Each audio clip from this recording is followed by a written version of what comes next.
Good morning. Welcome to Bellingham Unitarian Fellowship. I'm Reverend Paul Beckel. We gather today to honor mothers and grandmothers and siblings and friends and professional caregivers, regardless of gender. That is, to honor all those committed in countless ways to support and to nurture others, both by remaining close and by leaving space. Well, this will be about human-to-human relationships. There is so much to honor and so much to be learned from analogous relationships among animals, between humans and animals, and between humans and Mother Gaia, the earth, our home and sanctuary. In all of these relationships, domestic and wild, we can expect a certain amount of resilience within all parties. And we must accept that there are limits to how much anyone can give and anyone can take. No relationship is static, however. So let us honor today both the caring and the receiving in our pasts, even those we don't remember, as well as the caring and receiving still ahead of us, and their effects on who we will yet become.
The reading for today's chalice lighting comes from an interview with the poet William Stafford. He spoke of experiencing an easy give and take between himself and his parents when he was growing up. Even when I was very small, he said, my parents were able to accept some things I could see that they couldn't see, and I was able to accept some things they could see that I couldn't see. I remember when I was a little kid, my father took me out for a hike in the country, and we were looking for a hawk that we thought had landed in a line of cottonwood trees. And he said, now, Billy, look carefully in these trees. You may be able to see the hawk better than I can. And I remember the jolt I felt. Could I see the hawk before my father would? And his tone of voice just said, maybe you can, maybe you can't. Give it a try.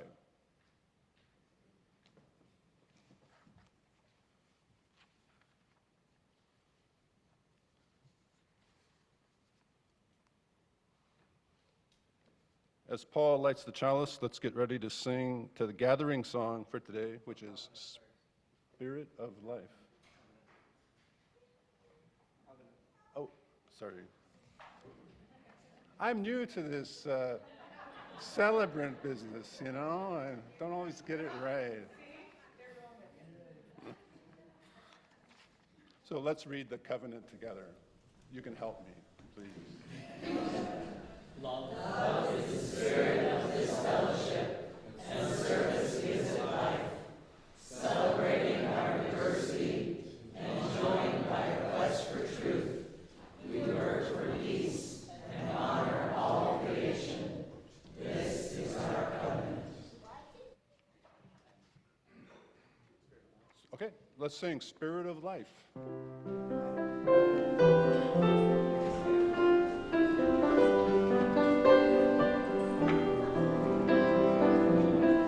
Imagine your spirit's in a bottle. You need to let it go.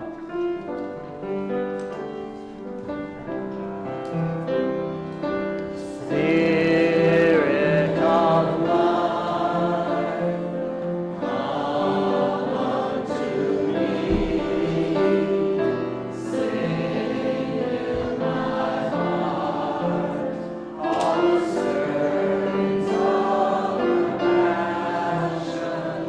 Blow in the wind, rise in the sea. Moving the hand, giving life the shame of justice. Roots Holy Ghost, bring, set me free. Spirit of life, come to me, come to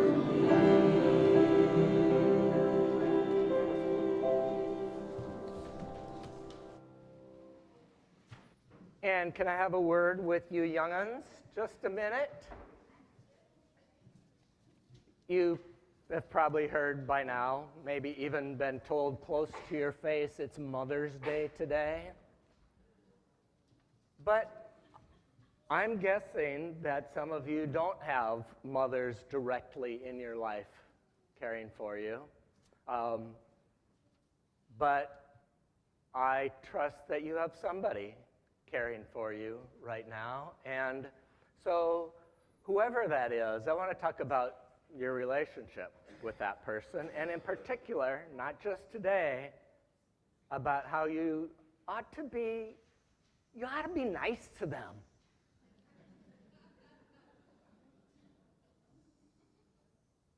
They might not deserve it,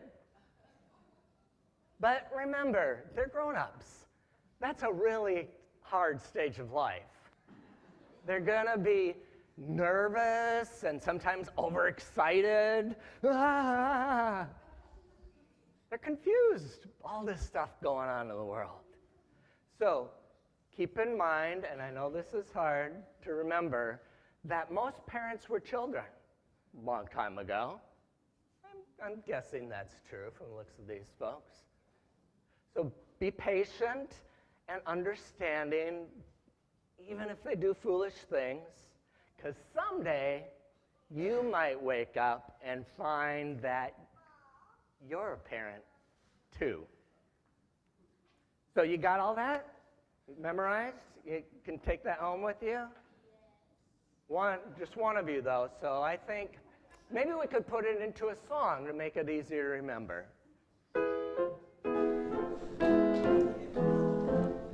Here's a piece of good advice. Think it over once or twice. Be kind to your parents, though they don't deserve it. Remember they're grown-ups, a difficult stage of life. They're apt to be nervous and overexcited, confused in their daily storm and strife. Just keep in mind, though it sounds odd, I know, most parents once were children long ago. Incredible? Incredible! So treat them with patience and sweet understanding, in spite of the foolish things they do, they do. Someday you may wake up and find you're a parent too.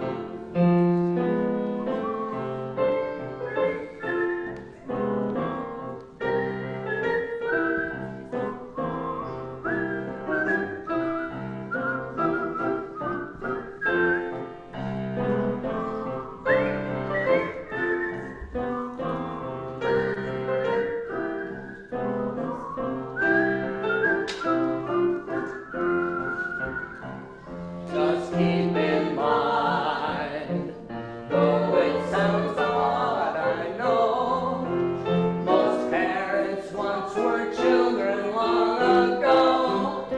Incredible! So treat them with patience and sweet understanding, in spite of the foolish things they do. Someday you may wake up and find you're a parent too.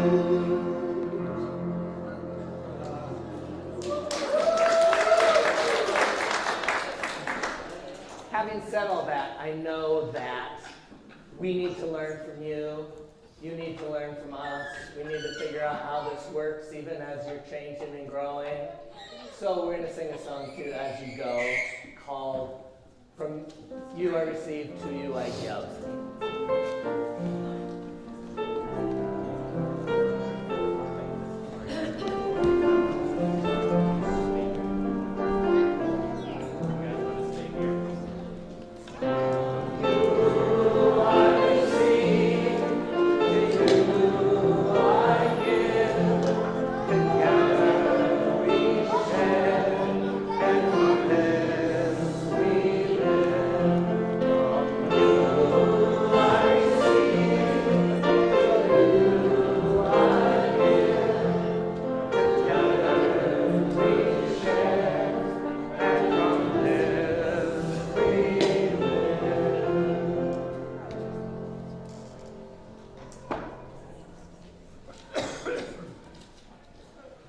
For the responsive reading today, let's say together some words written by Khalil Gibran.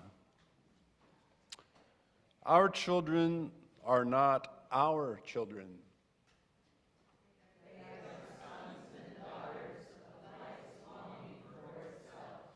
They come through us, but not from us.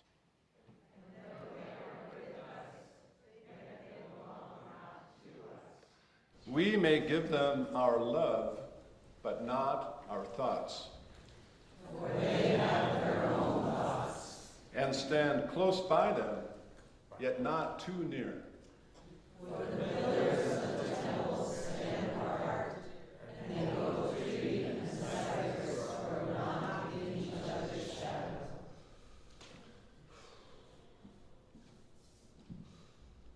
In the quotation from William Stafford that I read during the chalice lighting, Stafford talked about being out on a walk with his father when he was a child.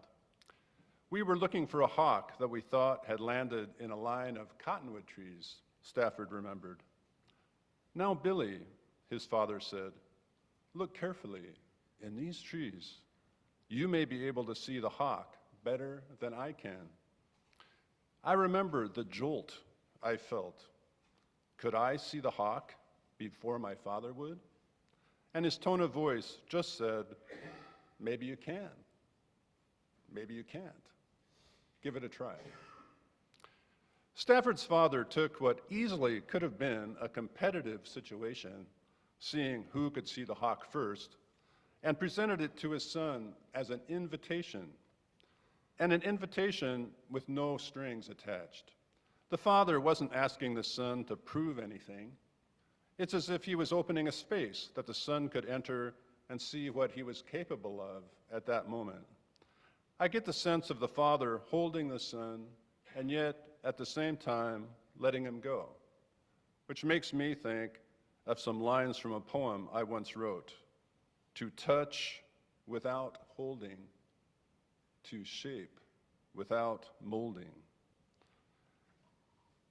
And the jolt that Stafford felt, I think, was the sense of stepping into his own life, of coming into his own.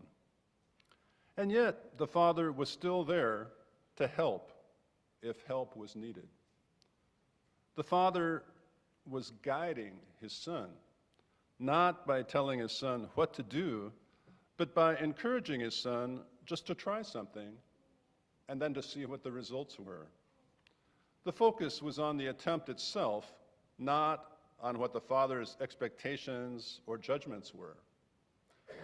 So, nurturing is based on seeing the person you are helping as an individual in their own right, not as an extension of yourself or as a tool that you can use to meet some need of your own. Seeing the other person, actually seeing who they are, I think that's a kind of gift to the other person in and of itself. There's a space that surrounds each of us and marks us off as individuals. And it's important for parents to recognize the existence of this space so that their children can have a chance to feel that jolt that Stafford felt, the sense that they are individuals, alive in their own right. It might seem like a paradox, but seeing and accepting that their children are separate from them is part of what allows parents to be close to their children. I'm saying parents and children, but I think the same holds true for nurturing in general, no matter the context in which it occurs, friendship or mentoring, for example. Caring about another person enough to want to help them is connected to being able to see who that person really is. And so it also means, as I was just saying, that there's a space between you and that person. Nurturing is a way of reaching across that space. Another way to talk about nurturing is to talk about what it's not. In his book, Experience and Education, John Dewey talks about the negative effects of spoiling a child. It sets up an attitude which operates as an automatic demand that persons and objects cater to his desires and caprices in the future, Dewey writes. It makes him seek the kind of situation that will enable him to do what he feels like doing at the time. It renders him averse to and comparatively incompetent in situations which require effort and perseverance in overcoming obstacles. These words of Dewey's help me see that nurturing is connected to helping other persons grow. That's one thing I like about Stafford's story about looking for the hawk with his father. The father was encouraging his son to trust in his own abilities. And trusting in one's own abilities is going to lead a person to try new things and help them adapt to changing situations. The link to growth is obvious. Another point worth making about nurturing is that it doesn't necessarily mean doing something for someone else. I want to be careful here because clearly kindness can take the form of doing something for someone when they're not able to do it for themselves. An example from my own life is that after Trula, my wife, died, many people brought over dinner for me, which was wonderful. But one of the things I realized was that after losing my wife, one of the things I needed to do was to start making dinner for myself. And one day on the radio, I heard a New York Times writer named Sam Sifton talk about a book of his called The No Recipe Cookbook. Sample recipe starts off like this. Put some olive oil in a pan. Chop up an onion and put it in the pan with the oil. After the onion becomes fragrant, add some chopped garlic. While the onion and garlic are cooking, start cooking some rice, etc. Basically, no measurements are given. You, the cook, decide how much salt to put in, how many cloves of garlic to use, and so on. And you do it by tasting what you're cooking and making your own decisions. So, I was nurtured by a cookbook. The no recipe approach to cooking was nurturing for me because it helped me rely on my own judgment. I want to add that a friend of mine finds more traditional recipes helpful because they give her a structure to follow. So what's nurturing for one person might not be for someone else. It depends on the person you're trying to help. Another thing that happened after Trula died is that a couple of people asked me if I wanted to go for walks with them. This was during the pandemic, when going for walks was one of the few ways that you were able to interact with other people. I'm thinking of two specific people, and neither of them were people that I was exceptionally close to at that time. But I felt that they looked at my situation and thought something like, it might be helpful for Tom to get out and spend some time with a friend. I mean, I feel like they saw my situation, and they were right. At that point in my life, I very much needed to find meaningful ways to connect with other people so that I didn't shrink into myself. So for me, going on walks with them was nurturing. It helped lead me into the future. It helped me grow. At this point, I want to give you a moment to call up in silence the names of people who have nurtured you.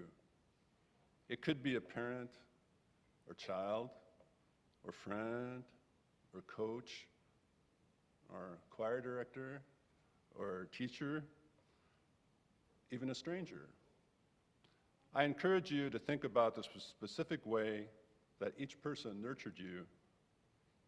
What was it that they did that helped you grow?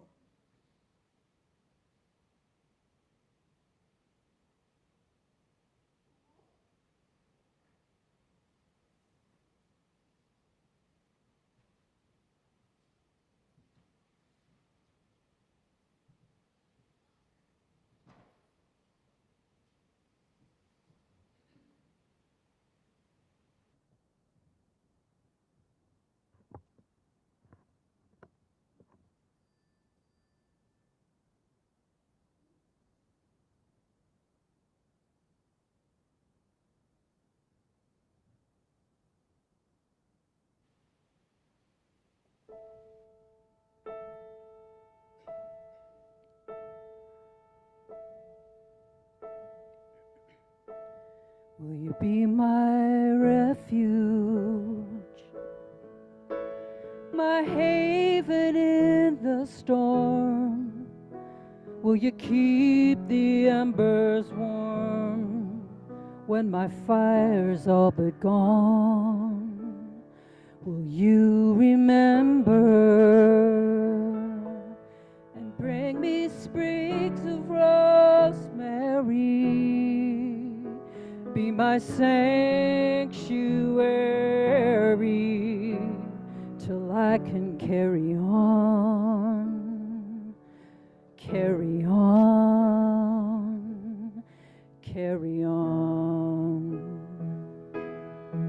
This one knocked me to the ground. This one dropped me to my knees.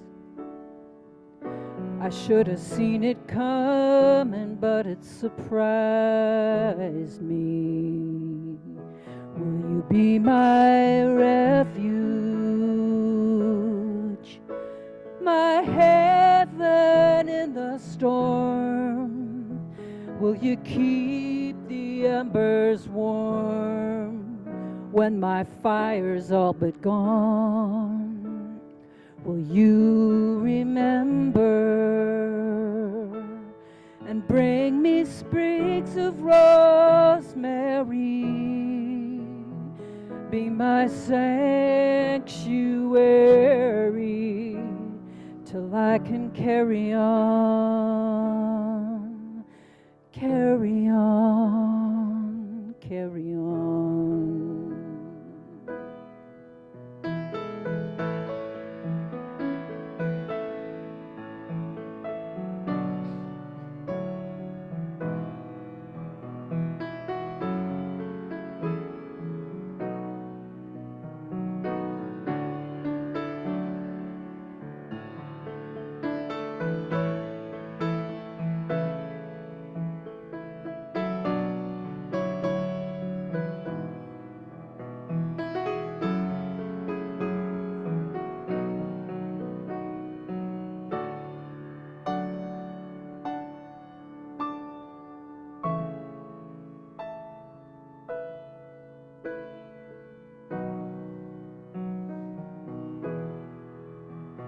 You can rest here in this chapel, or with a circle of friends, a quiet grove of trees, or between two bookends. Will you be my refuge, my haven in the storm? Will you keep the embers warm when my fire's all but gone? Will you remember and bring me sprigs of rosemary? Be my sanctuary till I can carry on, carry on, carry on. In a state of true believers, on streets called us and them, it's gonna take some time till the world feels safe again.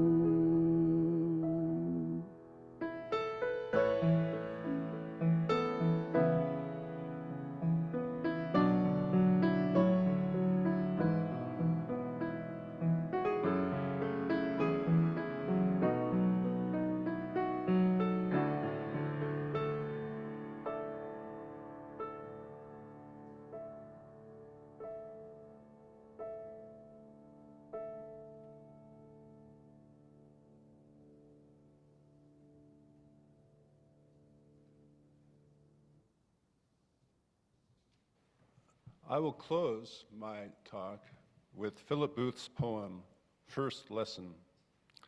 At first, this poem seems to be about a parent teaching his daughter how to swim. And it is.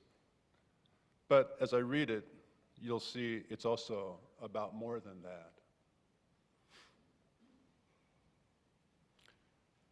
Lie back, daughter. Let your head be tipped back in the cup of my hand. Gently, and I will hold you. Spread your arms wide. Lie out on the stream and look high at the gulls. A dead man's float is face down. You will dive and swim soon enough where this tidewater ebbs to the sea. Daughter, Believe me, when you tire on the long thrash to your island, lie up and survive.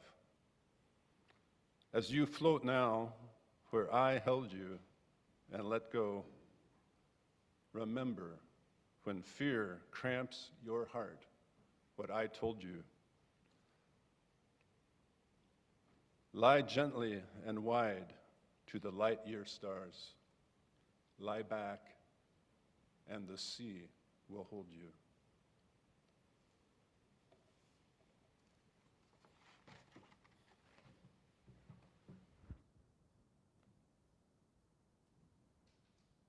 Thank you, Tom. Thank you, Sue.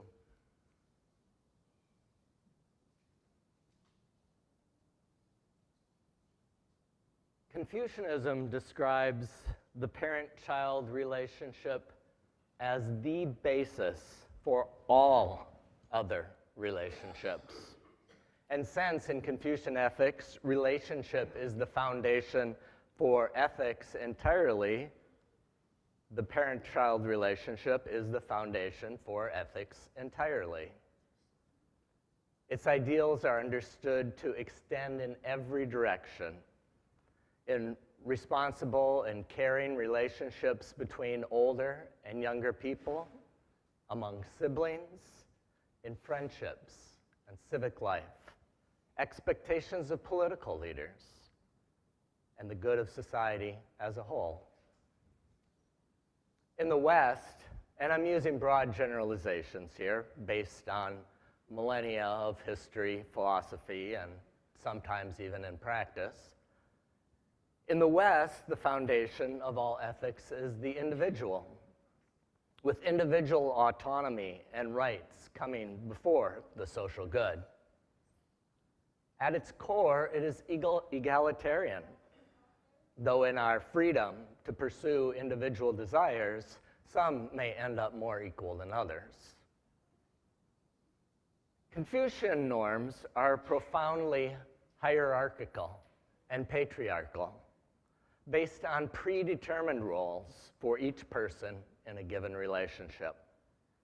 A parent owes a child affection, care, guidance, and education that promotes intellectual and moral development.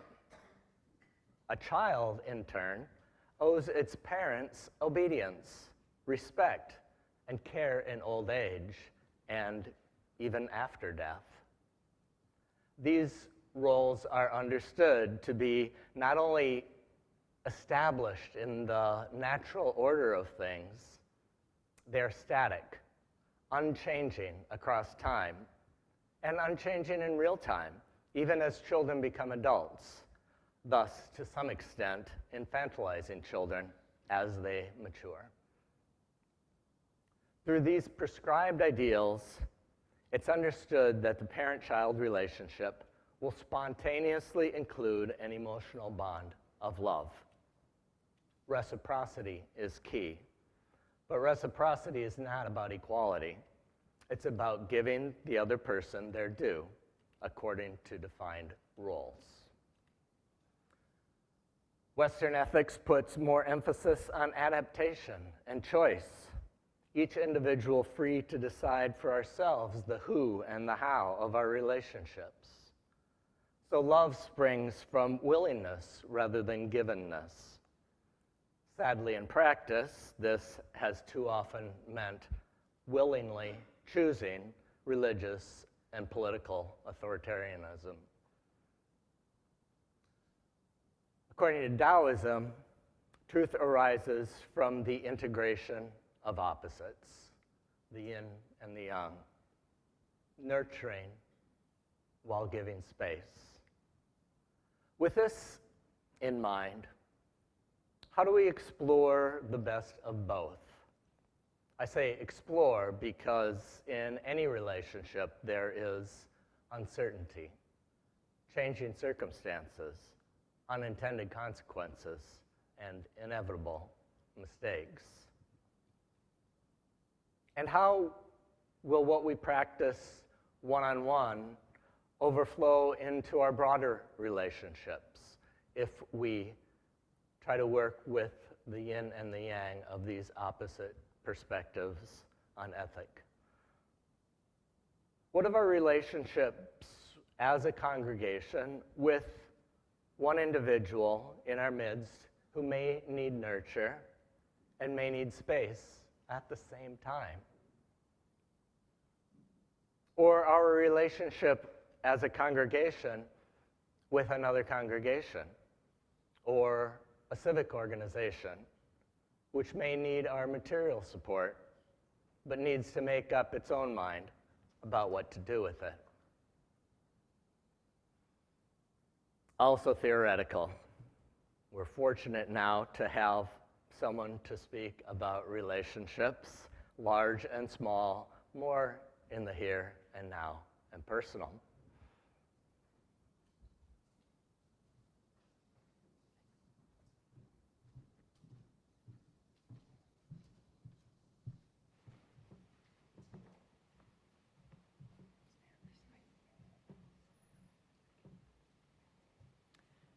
Good morning, I'm David Curley, and I'd like to introduce you this morning to Rachel Rodriguez, Ray to her friends and colleagues. I've known her now since meeting her at the first George Floyd Memorial Day occasion 3 years ago.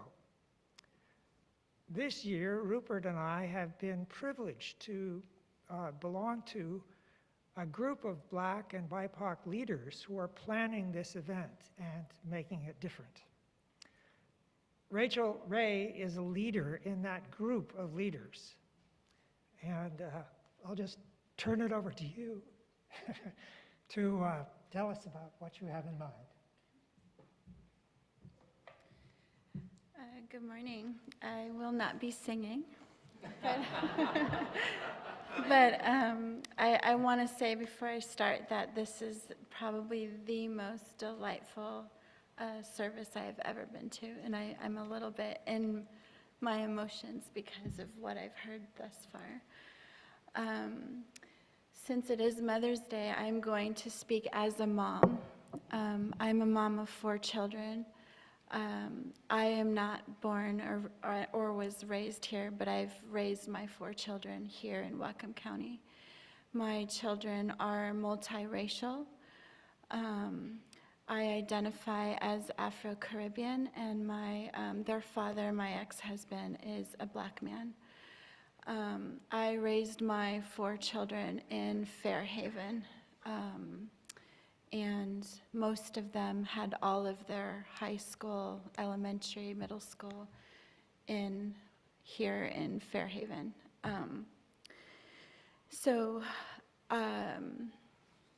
I want to share a short story of since 2020, as was mentioned, we spent time outside to see people.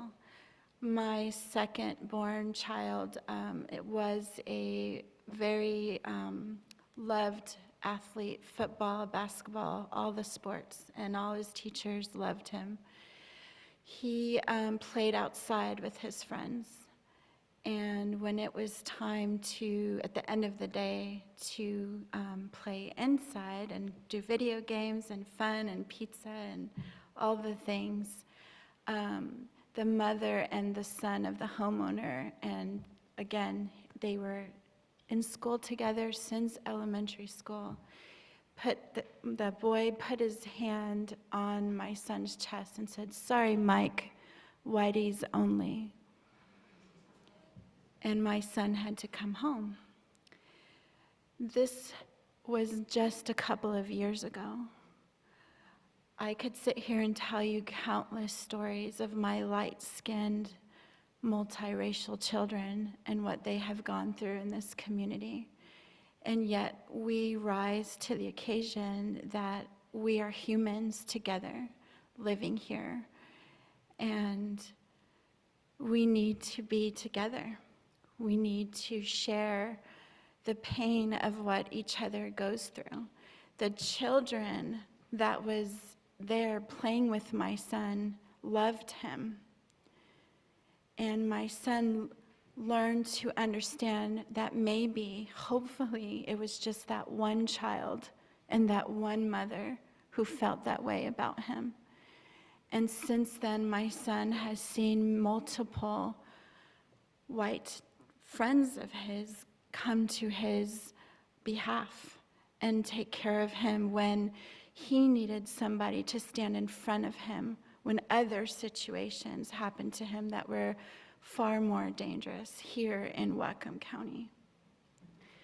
So being that it's Mother's Day, I want us to remember that there are children and mothers that are grieving the loss of their family connection due to genocide, due to the missing and murdered Indigenous women here in Whatcom County.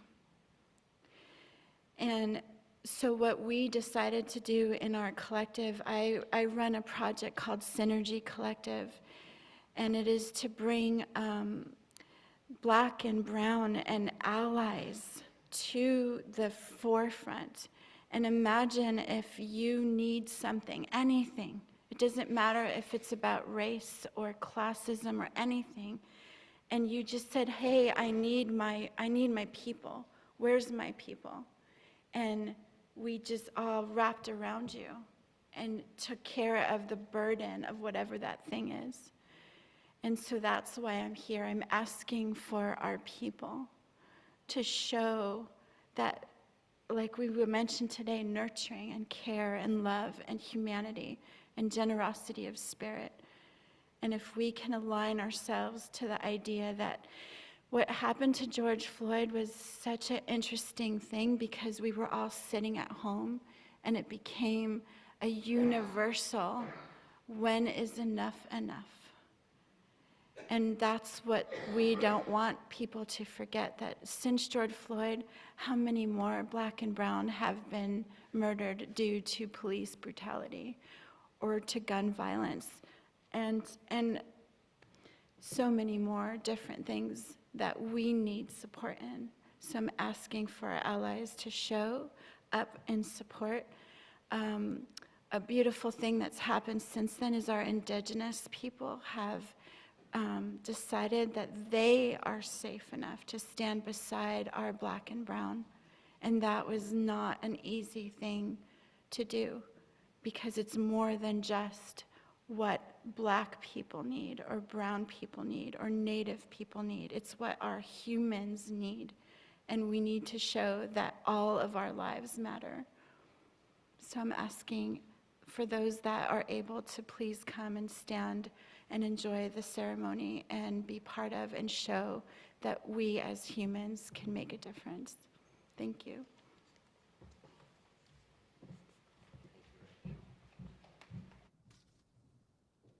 So the George Floyd Memorial event will be at Fouts Park, just a block from here, where Buff, working with the larger community, placed a bench and a plaque in honor of George Floyd. And it'll take place 2 weeks from today on the 26th of May. That's the same day we're going to be doing our flower communion, where we'll be making a flower mandala here in the sanctuary and then carrying it down to Whatcom Creek to let go into the wonder and the mystery. So the timing is going to work, though. The service will be relatively short. We'll go down and release the mandala, and then the event at Fouts Park will be at noon. So I hope you'll be able to attend both. So thank you so much, Rachel. And I invite you now to imagine a place that can be that of both nurture and have in mind the social good, and also at the same time autonomy and adaptation to circumstances. I hope that we will continue to work toward making Buff a place like that, and I invite you to be generous in your contributions today. Oh, wait.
Hi, everybody. Everybody knows that today is Mother's Day, but you may or may not know that today is important for another reason as well. It's Paul's birthday. So let's all stand and sing, Happy Birthday!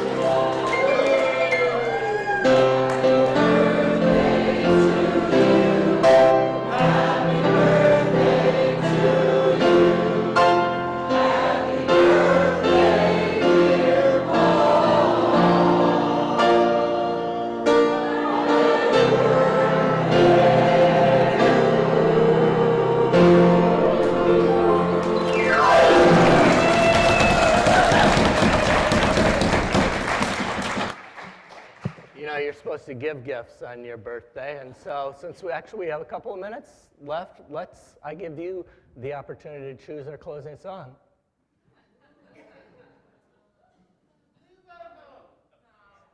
What was that? Okay. Hang on. Good.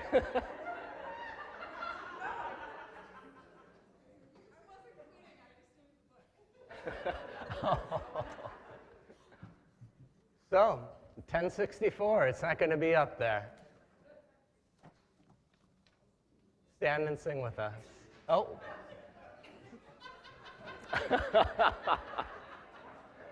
Guess she decided not. Oh, keeps on changing her mind.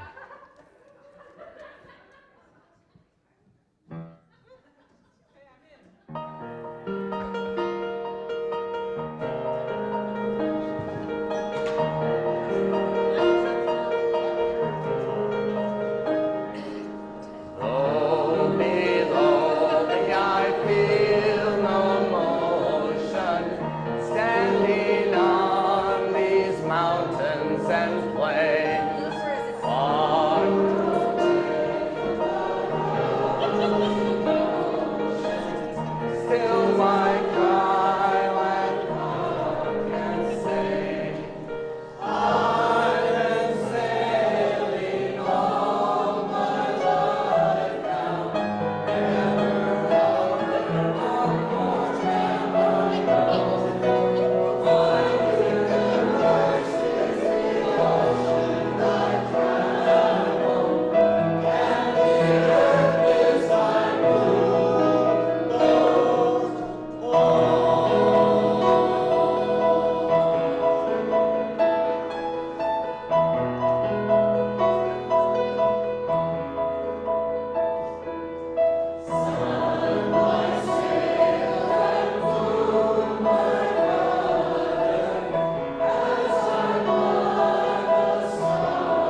So on the one hand, we have autonomy and flexibility. On the other hand, we have certain expectations. I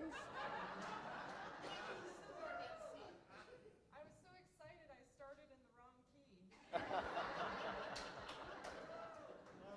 They're apt to get nervous and overexcited.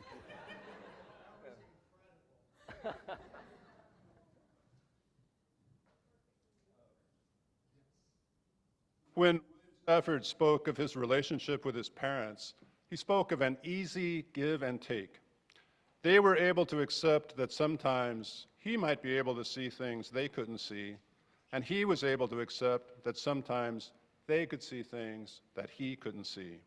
He was speaking of a parent-child relationship, but this kind of give and take exists at the heart of any meaningful, sustained relationship, and also at the heart of a community like Buff. If I can stand where I stand and accept where I stand and hold who I am, and if you can do the same, then there will be a space between us. And in that space, we can meet and learn from each other and nurture each other. It's all there in the simple words of a hymn we sang earlier today. From you I receive, to you I give. Together we share, and from this we live. Let's close our service, as always, by joining hands and circling round for freedom.